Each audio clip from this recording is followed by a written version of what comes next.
This is a Heart and Hand production.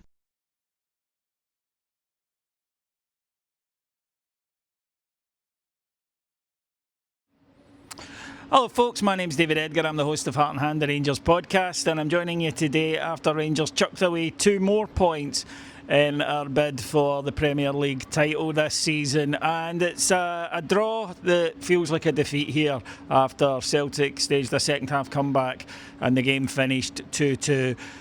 There are a lot of questions about this Rangers team's mentality. Well, unfortunately for them, they're going to persist because this was a game that Rangers had in the palm of our hands at half-time. Rangers were 2 goals up, they were playing brilliantly, Celtic looked shell-shocked. Second half, Rangers sat back, were passive, all the bad habits that we've seen from them before. You'd think they would have learned from Motherwell that Rangers are not good at sitting trying to see out a lead.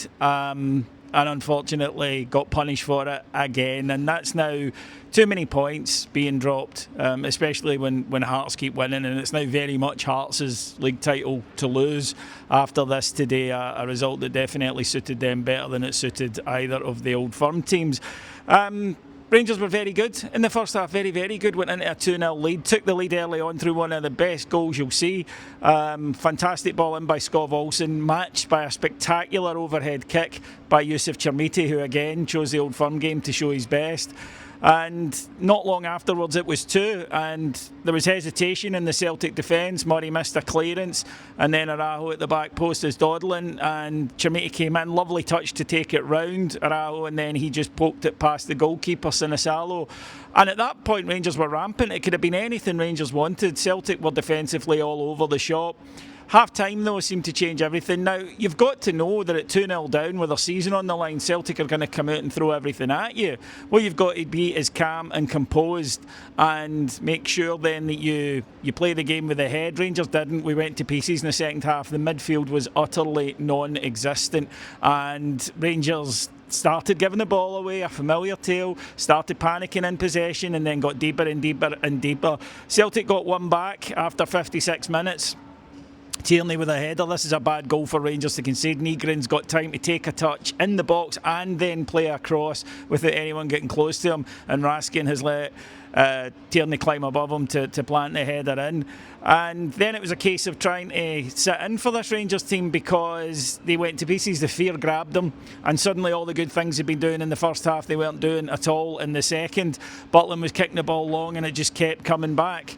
And Danny Rule tried to change it. He put Mo Diamandi on to try and buff up the midfield a little bit because we were getting overrun. Didn't help. Celtic kept coming at us.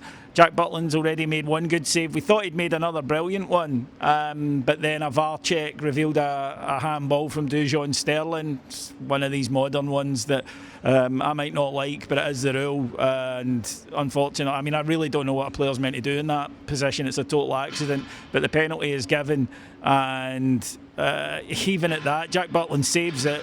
The rebound falls back to Hatate. Jack Butland makes an even better second save, but Hatate's got time to roll it in for the third, and that can't happen. How can a player have 3 goes at it without a Rangers player getting into block?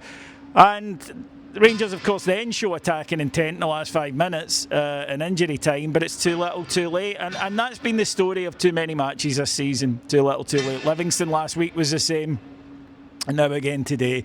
And as I say, this very much feels like a defeat.